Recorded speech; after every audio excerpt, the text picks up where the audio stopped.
안녕하세요. 오늘도 사연살롱을 찾아주셔서 감사합니다. 한 번뿐인 인생 알차게 살고 있는 30대 여성이에요.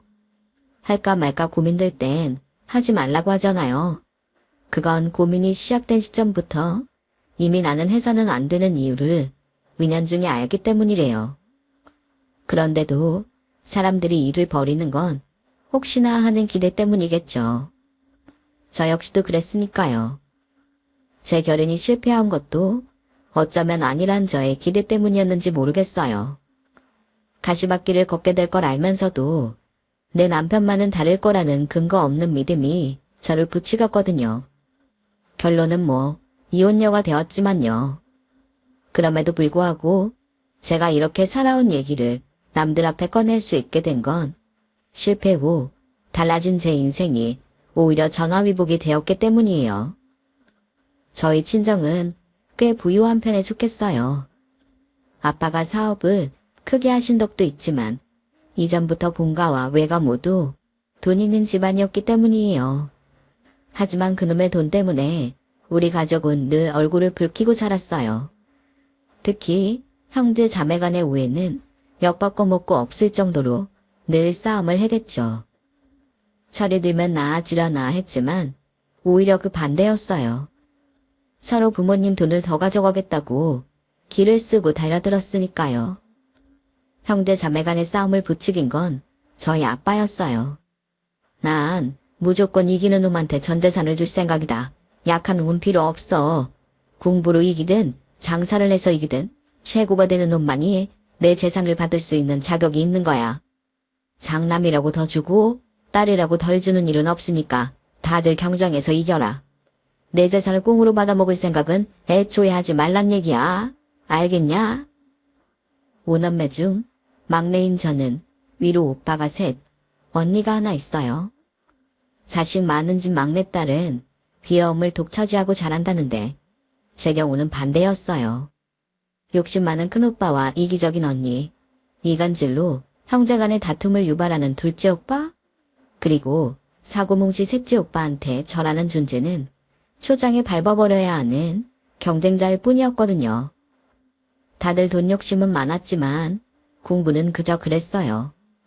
큰오빠는 삼수 끝에 지방에 있는 대학에 겨우 들어갔고 언니는 한국에서 대학에 가기는 글렀다는 걸 감지했는지 일찌감치 미국 유학이라는 꼼수를 부려 LA로 날아갔죠. 거기서 흥청망청 돈 쓰고 놀다가 대학 가지도 않은 대학 졸업장 하나 들고 돌아왔어요. 4년이나 미국에서 살았지만 외국인 앞에서 꿀먹은 벙어리가 되는 건 비밀 아닌 비밀이죠. 그나마 공부는 둘째 오빠가 괜찮게 했는데 그래 봐야 턱걸이로 인서울대학에 들어갈 정도였어요. 셋째 오빠는 고등학교 졸업한 것도 감지덕지다 싶을 정도였고요.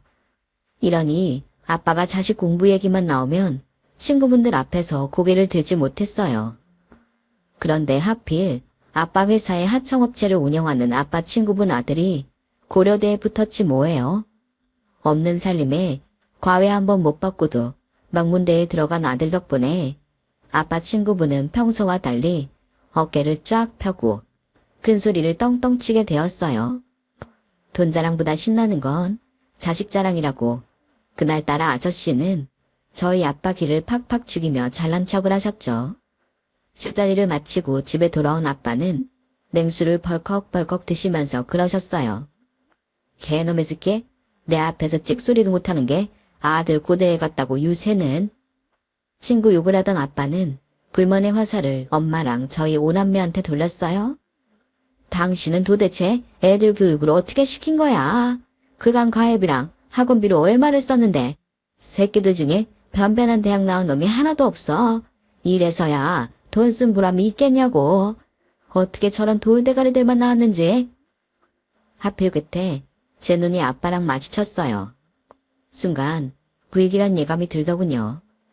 아니나 다를까 아빠는 갑자기 저를 다정하게 부르셨어요. 옳거니 우리 정은이가 아직 중학생이었지. 대입까지는 4년이나 남았으니까 시간도 충분하고. 좋다. 정은이 네가 명문대만 합격하면 아빠가 네 앞으로 집 한 채 사주마. 어때? 한번 해보겠냐? 솔직히 절대 하고 싶지 않았어요. 당시 제 성적이 반에서 중간보다 살짝 아래였거든요. 고등학교 입학도 불안불안한 처지에 명문대라니 어림도 없죠. 그래서 못하겠다고 말려고 했는데 그때 언니가 제 자존심에 스크래치를 냈지 뭡니까? 아빠, 이 돌대가리가 명문대에 가면 난 하버드도 갈 수 있어요. 얘한테 바랄 걸 말하세요. 명문대, 지나가던 개가 다 없겠네. 야, 돌대가리, 너 영어로 네 이름은 쓸 줄 아냐? 못 쓰지? 이거 봐요. 얘가 이렇게 무식하다니까. 오빠들까지 언니를 따라 깔깔대며 저를 조롱하자 도저히 참고 있을 수 없었어요. 그래서 엉겹결에 해서는 안 되는 말을 질러버렸죠. 해볼게요. 내가 연대 고대도 아니고 서울대에 들어가 줄 테니까 아빠는 돈이나 준비하세요. 나 엄청 큰 아파트로 살 거니까. 도끼 가득한 제 눈빛에 아빠는 기대를 품으셨지만 아빠를 제외한 나머지 가족은 배꼽이 빠져라 웃었어요. 4년, 길다면 길고 짧다면 짧은 그 기간은 저는 제 인생에서 가장 혹독한 순간이었어요. 살면서 토할 정도로 공부를 해본 적은 그때가 처음이었으니까요. 아빠는 막내딸을 서울대에 보내겠다는 일면에 유명한 과외 선생부터 쪽집게 강사까지 아낌없이 투자를 해주셨고 드디어 4년간의 노력이 빛을 발할 순간이 오게 되었어요. 처음엔 제 말에 코웃음을 치던 언니 오빠들은 잠도 줄이고 공부에 올인한 저를 보면서 조금씩 어쩌면 이라는 불안감을 갖게 되었고 급기야 수능 전에 받은 마지막 성적표에 전교 1등 숫자가 찍히자 마치 오지 말아야 할 종말이 찾아온 것처럼 다들 탄식했어요. 입이 찢어지게 좋아했던 건 엄마와 아빠뿐이었죠. 그렇게 기대감이 잔뜩 찬 가운데 저는 수험 시험을 치렀고 하늘은 노력을 배신하지 않는다는 말대로 당당하게 서울대 합격을 하게 됐어요. 됐다. 다 끝났어. 이 박상만이 딸이 우리나라 최고 대학에 붙었다 이거야. 영대 자식 지 아들 고대 붙었다고 그 난리를 쳤겠다. 너 오늘 나한테 제대로 한번 당해봐라. 아빠는 제 합격 소식을 듣자마자 4년 전 당신을 고개 숙이게 만들었던 친구에게 전화를 걸어 1시간이 넘게 딸 자랑을 했어요. 그 자랑을 시작으로 수십 개가 넘는 모임에 나가 한턱 제대로 쏘셨고 저희 학교에도 찾아가 선생님들 회식비로 쓰라며 수표를 뿌이셨어요. 거기다 제 과외를 맡아준 선생님한텐 엄청난 보너스를 안기셨죠. 그리고 그날의 주인공인 저는 약속한 대로 서울 한복판에 집을 갖게 됐어요. 무려 40평대 아파트였죠.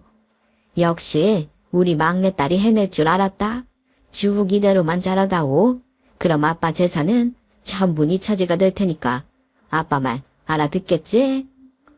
생각지도 못한 막내의 반란에 언니와 오빠들은 위기의식을 느꼈는지 각자 자신의 특성을 살려 뭔가 해내려고 안간힘을 썼어요. 있는 집 자식으로 태어나 벽장 속 곶감 빼먹듯 아빠 재산을 빼먹으려던 계획은 일찌감치 물 건너갔으니 이제 스스로 곶감을 받아낼 성과를 내야 했거든요.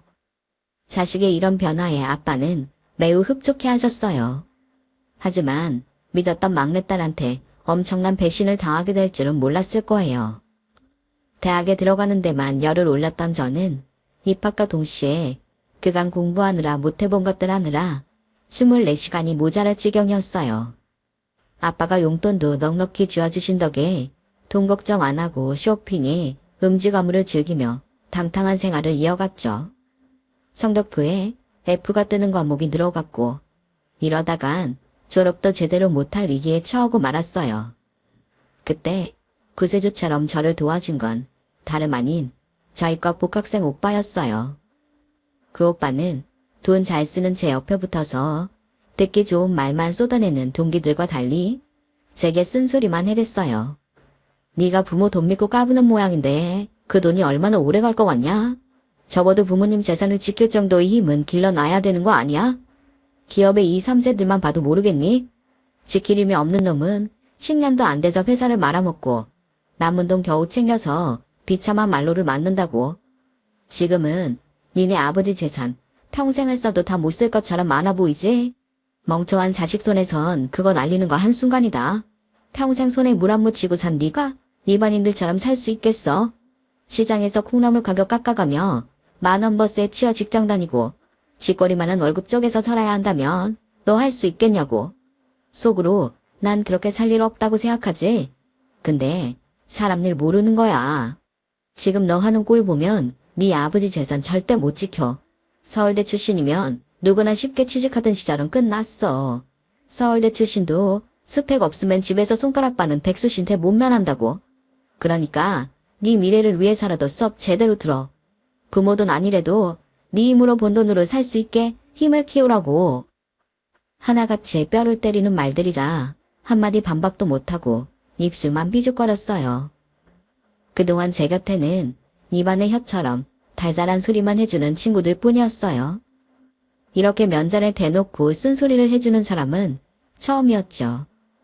하지만 뭐가 나한테 도움이 되는지를 모를 만큼 제가 바보는 아니었거든요. 그래서 함께 놀러다니던 친구들과 연락을 끊고 복학생 오빠를 따라 같이 도서관에서 공부를 시작했어요. 점심도 저렴한 학생 식당에서 때우고 강의도 안 빠지고 열심히 듣고 과제도 성실하게 작성해 제출했어요. 당연히 성적도 많이 올랐죠. 복학생 오빠를 따라 취업을 위한 스펙을 쌓는데도 노력했어요. 영어 성적은 물론 각종 공모전을 공략해서 수상 경력도 쌓아갔죠. 마치 게임을 할 때 스킬을 쌓는 것처럼 뿌듯했어요. 졸업을 앞두고는 1, 2학년 때 말아먹은 학점을 꽤 복구할 수 있었죠. 복학생 오빠와 저는 각자 원하던 회사에 들어갈 수 있었어요. 오빠는 공기업에 취직했고 저는 이름 있는 대기업에 입사를 했거든요. 2년 내내 붙어 다니면서 공부도 하고 공모전 준비를 하는 사이 우리는 같은 과 동기에서 연인 사이로 발전했죠. 이런 사실을 몰랐던 아빠는 대기업에 들어간 막내딸에 어울릴 만한 사익감 고르기에 여념이 없었어요. 한 1, 2년 사회생활 하다가 시집가서 살림하고 살기를 바라셨죠. 우리 딸 학벌의 직장이면 판검사나 의사사위 정도는 봐야 하지 않겠냐? 그래서 이 아빠가 명단을 뽑아봤다. 이 중에서 네 마음에 드는 놈으로 골라봐. 아빠, 저 만나는 사람 있어요. 회사에서 자리 좀 잡으면 결혼하기로 이미 약속해놨다고요. 아니, 공부만 하기도 바빴을 텐데 벌써 남편감까지 골라놨어? 역시 내 딸이다. 그래, 뭐 하는 놈이냐? 같은 학교 출신에 공기업에 다니는 남자라고 했더니 아빠도 반대는 하지 않았어요. 물론 사자 사위에 대한 아쉬움은 있었겠지만요. 일단 한번 얼굴이라도 보자는 말에 그주 주말에 선배를 집에 데려갔어요.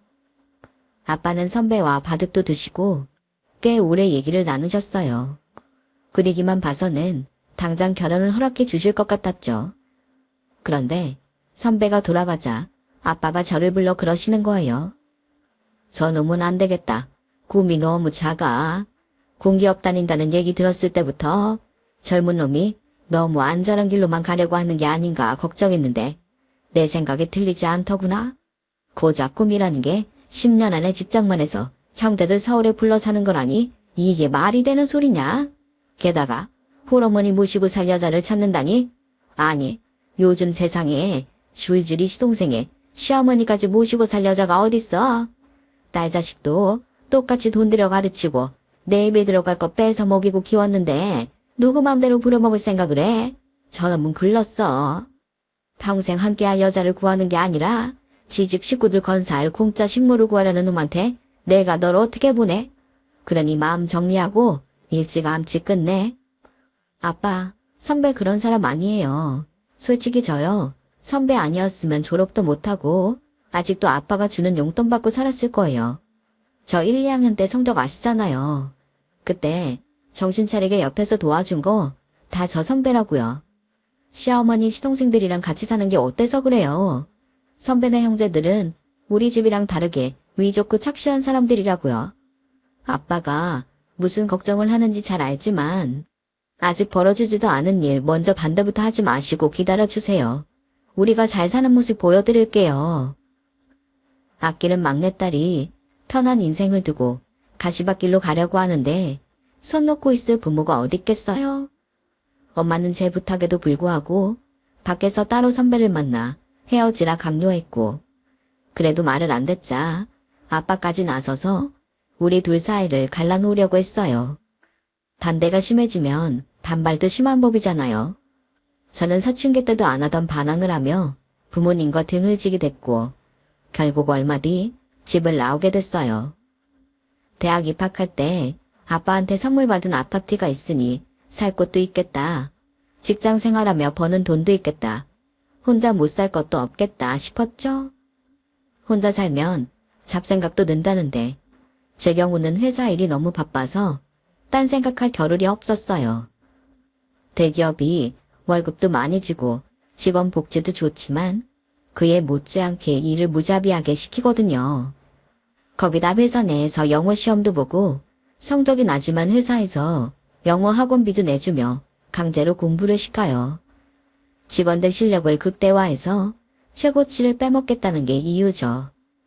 야근도 밥 먹듯 하고 쉬는 날에도 업무 전화와 메일이 수시로 날아들고 솔직히 내가 이렇게 살려고 죽어라 공부에 회사에 들어왔나 싶기도 해요.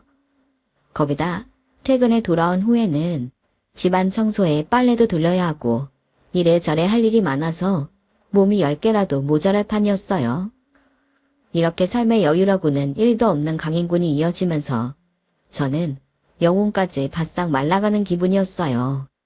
반면 선배는 공기업을 다니며 널널한 생활을 하고 있었어요. 월급은 제가 다니는 회사보다 적어도 출퇴근 시간 정확하고 학대에 가까운 회사 생활을 하지 않아도 되니 어떻게 보면 공기업이 대기업보다 더 낫다는 생각이 들 정도였죠. 정훈아, 차라리 우리 결혼 서두를까? 요즘 너 사는 거 보고 있자니 이러다 네가 잘못될까 걱정이 돼. 다른 건 몰라도 집안 살림만이라도 내가 도우면 덜 힘들 거 아냐. 난 너희 회사보다 퇴근도 빠르고 쉬는 날도 온전히 쓸 수 있으니까. 솔직히 아직 결혼 자금을 못 만들었고 당장 직구할 돈도 없어. 그래서 결혼도 몇 년 뒤에 천천히 할 생각을 했던 거고. 그런데 요즘 널 보니까 결혼 자금 만들기 전에 네가 먼저 쓰러질까 봐 겁이 나. 그래서 말인데 지금 너 사는 집에서 신혼생활을 시작해도 괜찮다면 우리 당장 결혼하자. 그때는 선배의 그 말이 온전히 저를 위한 말인 줄 알았어요. 육체적, 정신적으로 힘들기도 했고 부모님과 싸우고 나와 살던 터라 기댈 곳이 필요하기도 했거든요. 그래서 섣부른 결정을 내리게 되었죠. 뭐? 결혼을 해? 누구 맘대로? 내가 분명히 말하지만 너 그놈이랑 결혼하면 나 죽을 때 너한테 10원짜리 하나도 안 남겨줄 줄 알아. 아빠, 내가 언제 아빠 재산 탐낸다 그랬어요? 저도 아빠 돈 아니어도 내가 번 돈으로 잘 먹고 잘 살아요. 아빠 돈이 절실한 건 제 밥벌이도 못하는 언니랑 오빠들이라고요. 그러니까 제 결혼까지 아빠 마음대로 휘둘 생각하지 마시라고요. 아빠가 허락 안 하셔도 저 결혼해요. 제 폭탄 상황에 엄마는 머리를 싸매고 누우셨고 아빠는 밤마다 술을 드실 정도로 충격을 받으셨어요. 제 결혼에 쌍수 들고 환영한 건 언니랑 오빠들 뿐이었죠. 특히 결혼 10년 차인 언니는 제 결혼 소식에 콧방귀를 꼈어요. 기집애, 잘난 척 오지게 하더니 고작 그런 남자하고 결혼하려고 그런 거였어? 네가 아직 어려서 세상을 몰라 그러지? 어디 결혼 한번 해봐라. 네가 생각하는 대로 결혼 생활이 편할지? 남자가 결혼 전에 하는 말은 99% 거짓말이라고 보면 돼. 집안일을 도와? 어림도 없지. 차라리 도우미 쓰게 돈이나 많이 벌어오라고 그래라. 식도 올리기 전부터 초를 치는 언니 말에 짜증이 났지만 지나고 보니 피가 되고 살이 되는 실질적 조언이더군요. 그땐 제가 뭘 몰라서 귓등으로 흘려들었다는 게 문제였지만요. 자식 이기는 부모 없다고 결국 저희 부모님은 결혼식에 참석해 주셨어요. 하지만 아빠는 끝까지 선은 그으셨죠. 자네, 잘 듣게.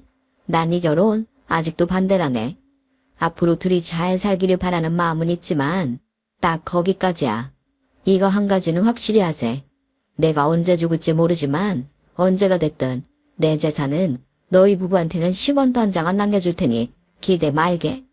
살다가 힘든 일이 생겨도 나한테 도움받을 생각 일절 마. 니들이 원해서 하는 결혼이니 책임도 니들 스스로 지고 살란 얘기야.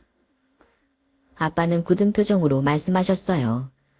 그땐 아빠한테 서운하기는 했지만 제가 아빠 가슴에 못을 박은 거에 비하면 아무것도 아니란 걸 알기에 입 다물고 돌아왔어요. 우여곡절 속에 결혼식을 무사히 치를 수 있었고 신혼여행을 다녀온 후 제 아파트에서 신혼생활을 시작했어요. 결혼 휴가를 끝내고 출근하자마자 또다시 전쟁 같은 회사 생활이 이어졌죠. 저 대신 청소 몇 빨래, 장 보는 것까지 남편이 도와준 덕에 전보다는 확실히 살림이 수월했어요. 게다가 남편이 깔끔쟁이라서 음식물과 분리수거도 철저히 해줘서 전보다 확실히 쾌적한 환경이 되었죠. 그렇게 달콤한 신혼생활을 이어가던 어느 날 퇴근을 보니 집에 시동생이 와 있더라고요. 시동생과는 결혼 전부터 스스럼 없이 지내왔었기에 같이 맥주를 마시며 격없는 얘기를 나누고 있었어요. 형수, 나 몇 달만 여기서 지낼게요. 공시 준비 때문에 학원을 등록해야 하는데 알다시피 지방에선 힘들잖아요. 길게는 안 있고 서울에 방 얻을 때까지만 신세 좀 질게요. 괜찮죠? 방 구할 때까지 잠깐 있을 거라는데 야박하게 안 된다고 하기 그래서 일단 알겠다고 했어요. 그런데 형제가 눈빛을 주고받는 게 이미 남편과 말을 맞춘 티가 났어요. 그걸 보니 기분이 좀 그렇더라고요. 그래서 잠자리에 들기 전에 슬쩍 남편한테 얘기를 했죠. 입을 맞추긴 누가 입을 맞춰. 성욱이가 개면자고 할까봐 눈 맞춰준 것 뿐인데 괜한 사람 잡지 마. 그렇게 생색 안 내도 이 집 자기 건 거 모르는 사람 없으니까. 남편은 발악 성질을 내고는 등 돌리고 누웠어요. 아니, 내가 언제 내 집이라고 생색을 냈다 그러는지 어이가 없었지만 괜히 길게 얘기했다간 싸움으로 번질 것 같아서 더는 말을 안 꺼냈어요.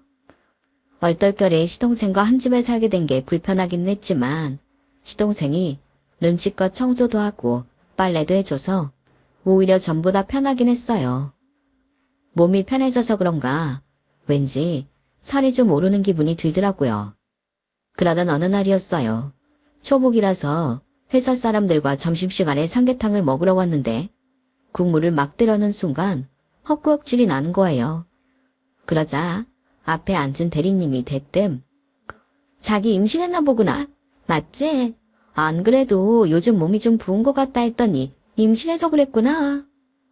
그 말에 화들짝 놀란 저는 몰래 임신 테스터를 사다 검사를 해봤어요. 그랬더니 선명하게 두 줄이 나왔어요. 그래서 바로 남편한테 전화를 걸었죠. 남편은 임신했다는 말을 듣자마자 환호성을 질렀어요. 수화기 너머로 남편이 방방 뛰는 소리가 생생하게 전달될 정도로 남편이 좋아하더라고요. 친정에도 연락을 했더니 평소 제게 냉랭하게 대하던 엄마도 잘 됐다며 한참을 웃으시더라고요. 그리고 몇 분 뒤 아빠가 전화를 하셔선 너무 무리하지 말고 몸 조심하라고 신신당부를 하셨어요. 제 결혼 문제로 그동안 소원했던 엄마랑 아빠의 밝은 목소리를 들으니까 그렇게 좋을 수가 없더라고요. 하지만 기쁜 순간도 잠시, 과중한 업무와 그에 따른 스트레스로 몸도 마음도 지쳐만 갔어요. 거기다 입덧 때문에 제대로 먹지도 못하게 되자 툭하면 빈혈로 핑그르를 하지 뭐해요. 잘 먹고 잘 살겠다고 다니는 직장 때문에 내가 먼저 죽겠다 싶어서 안 되겠더라고요. 자기야, 나 회사 그만둘까? 입덧도 심해서 통 먹지도 못하는데 업무도 많고 야근까지 하려니 너무 힘들어. 이러다가 내가 먼저 죽겠어. 그런다고 회사를 그만둬? 어떻게 들어간 회사인데. 그리고 남들도 애 낳고 잘들 다니잖아. 입덧이 오래 가는 것도 아니고 길어야 한두 달일 텐데 그걸 못 참아서 회사를 그만둔다면 말이 안 되지. 게다가 나 혼자 벌어서 어떻게 사냐? 애까지 낳으면 돈 들어갈 때 투성인데 나도 자기 힘든 거 보면 가슴 아프지. 그래도 어쩌겠어. 상황이 이런 걸. 막말로 처가해서 매달 300씩만 도와주시면 이런 걱정 안 하잖아. 아버님도 참 무심하시지. 빈말이라도 그렇게 힘들면 무급휴가라도 받아보라고 할 줄 알았는데 돈 때문에 안 된다네요. 그리곤 마치 모든 게 저희 친정에서 돈 안 대주는 게 원인인 것처럼 한마디 못했는데 정말 짜증이 났어요. 자기 말 이상하게 한다. 갑자기 내 친정 얘긴 왜 나와? 왜 내 친정에서 돈을 해줘야 되냐고. 그야 장인어른 손주를 위해서라도 그 정도쯤은 도와주실 수 있는 게 아닌가 하는 거지. 자기 애가 졌다고 장인어른이 그렇게 좋아하셨다며. 좋아하신 건 어머니도 마찬가지거든? 가만 보면 자기 우리 집 돈에 욕심이 있는 것 같더라. 기억 안 나? 우리 결혼할 때 아빠가 했던 말. 한 푼도 안 주신다고 기대하지 말라고 했잖아. 우리 아빠 약속하리야. 그러니까 괜한 기대하지 마. 제가 확실히 선을 긋자 남편은 인상을 쓰며 투덜대듯 알았다고 했어요. 그렇게 시간이 흘러 3개월이 지났어요. 방을 구하면 나가겠다던 시동생은 아예 눌러 살 생각을 하는지 집 구할 생각도 않고 너무 편히 지내더라고요. 그래서 아침밥 먹으면서 슬쩍 방은 잘 구해지더냐고 물었더니 생전 처음 듣는 말처럼 무슨 방이요? 이러고 대묻지 뭐예요? 서울에 방 구한다고 그랬었잖아요. 여기선 한 몇 달 있다 갈 거라고. 아, 저 살 방이요? 난 또 그거 안 구하기로 했어요. 엄마가 그냥 여기서 살라고 그러네요. 서울에 형집 있는데 뭐하러 돈 쓰고 집을 구하냐고요. 뭐 틀린 말은 아니잖아요. 집에 방이 없는 것도 아니고 방이 4개나 있는데 내가 그 중에 하나 쓴다고 문제 될 것도 없고. 안 그래요? 뻔뻔하게 나오는 시동생을 보니 순간 열이 확 올랐어요. 처음부터 집 구할 생각은 없었다는 걸 느낄 수 있었거든요. 옆에서 밥을 먹는 남편도 표정 하나 안 변하는 게 남편은 이 모든 걸 다 알고 있었던 것 같더라고요. 그래도 한 집에서 같이 사는 건 좀 불편하지 않을까요? 난 안 불편한데요. 형은 불편해? 아니, 한 식구끼리 뭐가 불편해. 형제가 아주 쿵 하면 짝이더라고요. 제가 자기들 불편할까봐 이러겠어요. 내가 불편하다 한 걸 애둘러 말한 거지. 두 남자는 제 속뜻을 뻔히 알면서 일부러 모른 척 하더라고요. 시동생과 함께 사는 문제로 회사에 출근해서도 손에 일이 안 잡혔어요. 그래서 남편한테 문자를 보냈어요. 할 말이 있으니까 퇴근길에 집 근처 호프에서 만나자고요. 그렇게 퇴근길에 호프집에 들렀는데 글쎄 시동생이랑 시어머니까지 와서 앉아있는 거 있죠. 아가, 이리 와서 앉아라. 너 오면 시키려고 했는데 배가 너무 고파서 먼저 시켜서 먹고 있었다. 나도 이제 나이가 들었나? 이삿짐은 인부들이 나르는데 내가 왜 힘든지 모르겠구나. 참, 현관 옆에 있는 작은 방에 아직 못 푼 짐 쌓아놨다. 살면서 천천히 정리할 테니까 너무 걱정하지 말아라. 그나저나 집이 어찌나 넓은지 내 식구가 살아도 불편하진 않겠더라. 어머니, 그게 무슨 말씀이세요? 이사는 또 뭐고 내 식구가 산다는 건 또 무슨 말씀이신지 통 모르겠어요. 그러자 양손 가득 양념을 묻히곤 양념치킨을 뜯던 남편이 말했어요. 오늘부터 엄마 우리 집에서 살 거야. 시골집 정리했어. 논이랑 밭은 작자 나서면 이장님이 대신 팔아주시기로 하셨고. 자기야, 치킨 뭘로 시킬까? 양념? 아니면 후라이드? 남편은 별일 아닌 것처럼 어머님 이사 얘기를 툭 던져놓고는 추가로 주문한 치킨 걱정이 바빴어요. 그런 남편한테 화가 났지만 어머님 앞이라 얼굴을 붉힐 수 없었어요. 그래서 조용히 남편을 밖으로 불렀죠. 자기야, 이게 이렇게 아무렇지 않게 할 얘기야? 적어도 나한테 미리 얘기를 했어야지. 이렇게 이사 다 해놓고 통보하든 말을 해? 상황이 그렇게 된 걸 어떻게 해. 자기 임신해서 힘들다고 투덜대는데 별 수 있어. 자기 일 그만두라고 할 수도 없고 대신 엄마한테 집안 살림 봐달라고 할 수밖에. 누군 이러고 싶었는 줄 알아? 그러게. 자기가 장인어른한테 말해서 매달 생활비 정도만 받아왔어도 일이 이렇게까지는 안 됐어. 그러니까 내 탓하지 말란 말이야. 그걸 말이라고 해? 자기가 우리 집 가장인데 자긴 뭐하고 자꾸 친정에서 돈을 받아오라는 거야. 우리 결혼할 때 자기의 뭘 해온 거 하나라도 있어?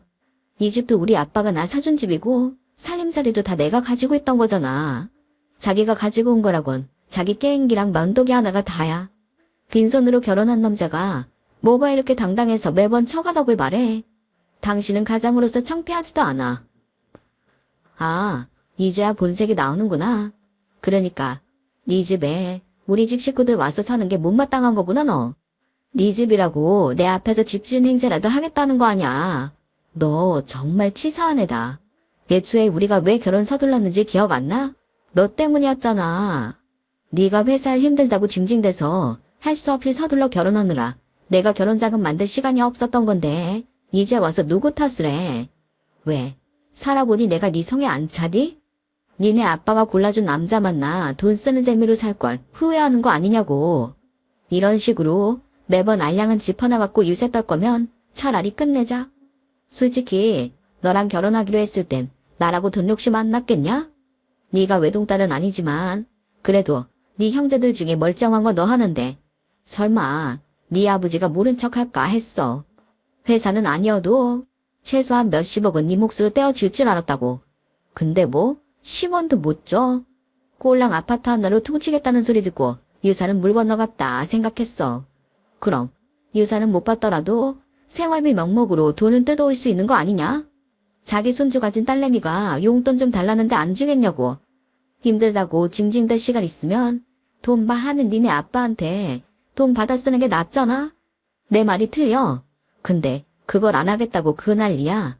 날 천하의 쓰레기 취급하면서 넌 고귀하게 아쉬운 소리 하나 안 하고 살겠다 이거냐고. 내가 그런 너 얼마나 더 봐줘야 되는데 입이 있으면 말해봐. 그러니까 당신은 처음부터 나를 사랑한 게 아니라 내 아빠 재산이 탐났던 거구나. 와, 개새끼네. 우리 아빠가 사람은 참 잘 봐. 이래서 우리 아빠가 너랑 결혼하는 걸 그렇게 말렸던 거야. 네가 어떤 놈인지 감다하셨던 거지. 우리 아빠가 왜 나한테 유산을 한 푼도 안 주겠다고 했는지 알아? 네 손에 돈 쥐어주기 싫어서 그런 거야. 내가 달라고 안 해서 안 주는 게 아니라 꼴 보기 싫은 이놈 손에 넘어갈 게 뻔하니까 안 주겠다고 한 거라고. 네 그 거지 근성은 알아보신 거지. 그때였어요.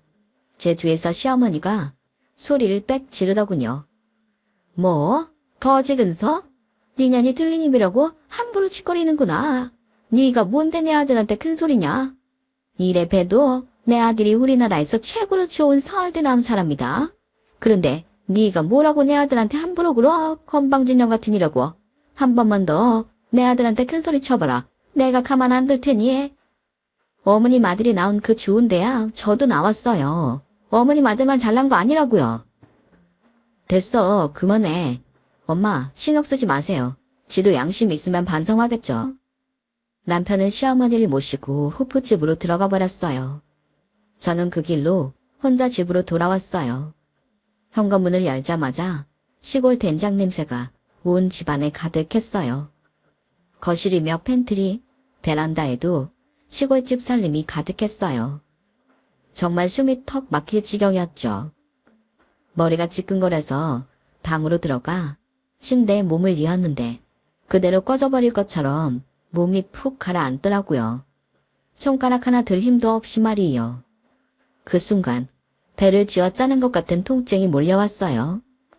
그렇게 배를 움켜쥐고 식은땀을 흘리고 있는데 남편이 돌아왔더라고요.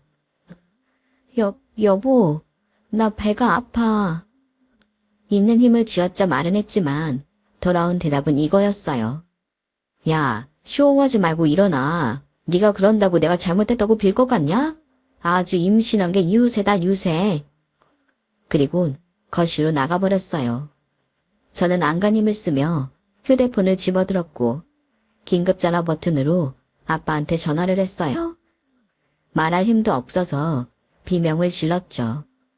잠시 뒤 아빠의 신고로 구급대원이 집에 도착했고 저를 싣고 병원으로 향했어요. 그제야 남편은 제가 꾀병을 부린 게 아니란 걸 알게 되었죠. 정신을 차리고 보니 엄마랑 아빠가 제 침상을 지키고 계시더라고요. 엄마는 얼마나 울었는지 눈이 퉁퉁 부어 있었어요. 아빠 역시 눈이 빨갛게 충혈돼 있더라고요. 어떻게 된 거냐고 물었더니 제가 유산을 했다고 하셨어요. 처음엔 뱃속에 아기를 잃었다는 슬픔에 눈물이 났고 이후엔 아기를 지키지 못했다는 죄책감에 힘들었어요.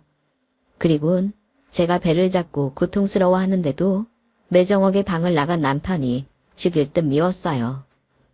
제가 입원해 있는 동안 남편은 제가 입원한 병실에 한 번도 오지 않았어요. 끝까지 너무한다 싶었는데 엄마 말을 들어보니 그게 아니었더라고요. 그 꼴을 하고 감히 어딜 와. 네가 쓰러졌는데도 네 남편이 병원에 데려갈 생각은 않고 쇼하지 말라고 했다니까. 네 오빠들이 득달같이 달려가선 피가 떡이 되게 팼다더라. 그래도 발은 안으로 굽는다고 그렇게 못 잡아먹어 안달이더니 지 여동생 일이라니까 오빠 노릇은 하는구나. 뿐만 아니었어요. 아빠는 제 유산 소식을 듣자마자 변호사를 선임해 제 이혼 소송을 맡기셨어요. 그리고는 업체에 연락해 제 집에서 남편과 시댁 식구들 짐을 빼셨더라고요.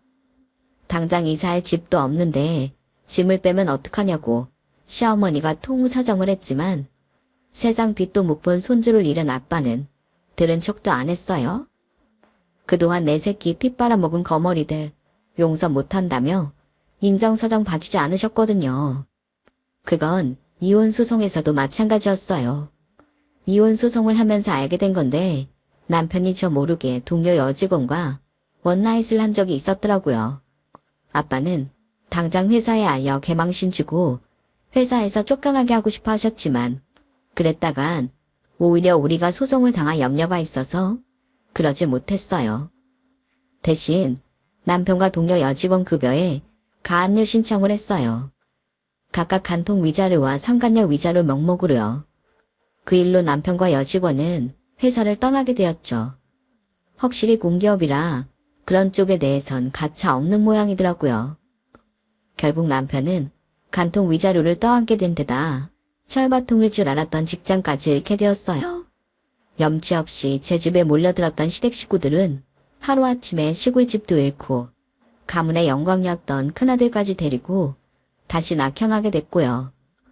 공기업 취직에 부잣집 사이로 들어갔다는 소문이 퍼진 터라 한동안 남편은 바깥 출입도 힘들 거예요. 이혼 후 저는 회사에 사표를 내고 로스쿨에 입학했어요.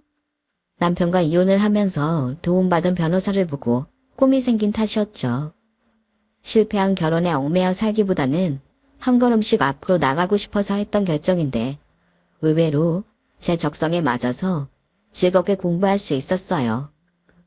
아빠는 비싼 로스쿨 학비를 대주시는 대신 집에 들어와 살라고 하셨어요. 저도 안 좋게 끝난 결혼 생활이 떠올라 그 집에서 살고 싶은 마음이 없던 터라 못 이기는 척 옮겼어요. 3년간의 로스쿨 생활을 마치고 변호사 시험까지 합격한 저는 드디어 바라던 변호사가 됐어요. 단번에 붙었으면 좋았겠지만 한 번 떨어진 뒤 철지부심해서 2번 만에 합격을 하게 되었죠. 5번 기회 중 2번 만에 붙었으니 그래도 선방한 편이죠. 제 합격 소식에 아빠는 가문의 영광이라며 이번에도 온 사방에 자랑을 하셨어요. 하루는 얼큰하게 술에 취해 오셔선 그러시더라고요. 그래도 그놈이 너한테 해만 끼치건 아니었던 모양이다. 어찌됐건 간에 그놈한테 빠져 대학 졸업도 했고 그놈한테 정 떨어져서 변호사까지 됐으니 말이다. 저도 아빠의 그 말에 동의해요. 하지만 그렇다고는 해도 앞으로는 할까 말까 고민되는 순간이 오면 안 하는 걸로 결정하겠습니다. 혹시나 해봤자 역시나니까요. 제 사연을 들어주셔서 감사드립니다. 들어주신 모든 분들 살아가시는 그 길이 항상 따뜻했으면 합니다. 여러분 사연 댓글에 응원과 현명한 조언 부탁드려요. 좋아요와 구독은 저에게 큰 힘이 됩니다. 오늘도 좋은 일 가득하세요.